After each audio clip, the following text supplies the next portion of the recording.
পুলিশের সাবেক আইজিপি বেনজির আহমেদের পরিবারের অর্থ পাচার মামলায় গ্রেপ্তার মার্কিন নাগরিক এনায়েত করিম চৌধুরীর 4 দিনের রিমান্ড মঞ্জুর করেছে আদালত।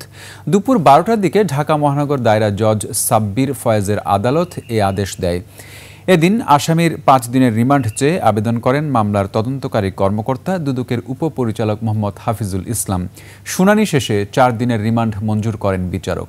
রিমান্ড মঞ্জুরের কয়েক মিনিট পরই অসুস্থ হয়ে কাঠগড়ায় রাখা বেঞ্চে ঢলে পড়েন এনায়েত করিম চৌধুরী।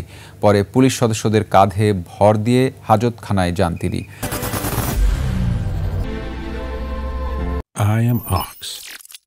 চলতি বছরের 20 ফেব্রুয়ারি বেনজির আহমেদ, তার স্ত্রী জিশান মির্জা, বড় মেয়ে ফারহিন রিশতা বিনতে বেনজির ও মেঝো মেয়ে তাহসিন রাইসা বিনতে বেনজিরের বিরুদ্ধে মামলা করে দুদক। তাদের বিরুদ্ধে সন্দেহজনক লেনদেনের মাধ্যমে 11,34,50,000 টাকা অবৈধভাবে বিদেশে পাচার করার অভিযোগ আনা হয়।